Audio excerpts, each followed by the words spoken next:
ಅವರಿದ್ದಾಗೂ ಇದ್ದುವೇ ಇಲ್ಲ. ಇಲ್ಲ ಅವ್ರು ಮಾಡಿಲ್ಲ ಅಂತ ನೀವು ಮಾಡಬಾರ್ದು ಅಂತಿಲ್ಲ. ನಮ್ಮ ಯೋಜನೆಗಳು ಆಗ್ಲಿ ಅಂತ ನಿಮ್ಮ ತಂದಿದ್ದಲ್ಲ. ನಮ್ಮ ನೋಡಿದಂಥ ಬೃಹತ್ ಯೋಜನೆ ನಮ್ಮದು. ಬಡವ ಇನ್ನೊಬ್ಬರ ಮನೆಗೆ ಕೈ ಚಾಚಬಾರ್ದು, ನೈತಿಕತೆಯಿಂದ ಬದುಕಬೇಕು. ಒಬ್ಬ ವಿಧವೆ ಇನ್ನೊಬ್ಬರ ಮನೆಗೆ ಹೋಗಿ ಅನ್ನ ಕೊಡಿ ಅಂತೇಳಿ ಕೇಳಬಾರ್ದು ಅಂತಕ್ಕಂಥ ಶಕ್ತಿ ಕೊಟ್ಟಿದ್ದೀವಿ. ಒಂದು ಮನೆಗಲ್ಲಿ 2,000 ರೂಪಾಯಿ.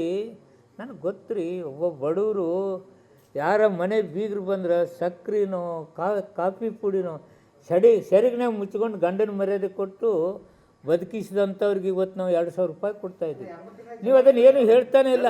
ಅದು ಆಯ್ತು ಬಿಡಿ ಮುಂದೇನು, ಅದು ಆಯ್ತು ಬಿಡಿ ಮುಂದೇನು ಅನ್ನುವಂಥ ಈ ಭಾವನೆಗೆ ಎಲ್ಲಿ ಉತ್ತರ ಕೊಡ್ಬೇಕು ನಾವು?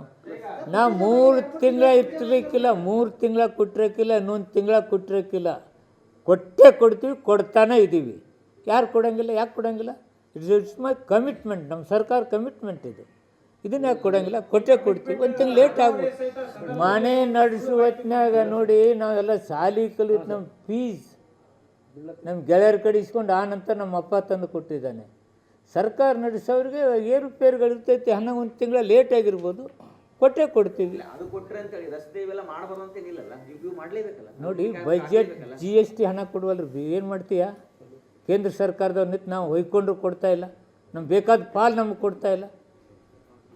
ಇಂಥ ದುರುದ್ದೇಶ ಈ ಸರ್ಕಾರ ಕೇಂದ್ರದಲ್ಲಿ ನಡೀತಾ ಇದೆ. ಪರ್ಪಸ್ಲಿ ನಮ್ಗೆ ಎಷ್ಟು ಕೊಡಬೇಕು ಅನ್ನೋದು ನಮ್ಗೆ ಕೊಡ್ತಾ ಇಲ್ಲ. ನಾನು ಅಂಕಿ ಸಂಖ್ಯೆ ಹೇಳ್ತೀನಿ ತಮ್ಮ, ನಾನು ನೋಡ್ಕೊಂಡು ಬಂದಿಲ್ಲ, ಹೇಳ್ತೀನಿ. ಎಷ್ಟು ಕೋಟಿ ಆಯಿತು, ಲಕ್ಷ ಗಂಟಲೆ ಕಾಂಟ್ರಾಕ್ಟ್ರಿಗೆಲ್ಲ ರೋಡ್ ಮಾಡ್ತೀವಿ, ಇದು ಮಾಡ್ತೀವಿ ಬಿಟ್ಟು ಹೋದ್ರಲ್ಲ. ಇದು ಒಳ್ಳೇದಾಯಿತು. ಅವ್ರು ಬಿಲ್ ಕೊಡೋಕ್ಕೆ ಸರ್ಕಾರಗಳು ಒದ್ದಾಡ್ತಾಯಿದ್ರು.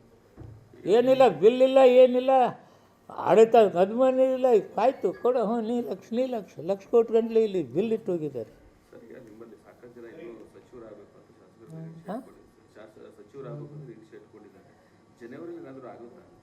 ನೋಡೋಣ, ನಾವು ಮಾಡೋ ವಿದ್ನಲ್ಲಿ ಇಲ್ಲೇ ಹೇಳಿಬಿಡ್ತಿದ್ದೆ. ಇವತ್ತು ಎಕ್ಸ್ಪಾನ್ಷನ್ ಮಾಡ್ತೇನೆ ಅಂತ ಹೇಳಿಬಿಡ್ತಿದ್ದೆ. ನಾನು ಮಾಡೋ ಜಾಗದಾಗಿಲ್ಲ.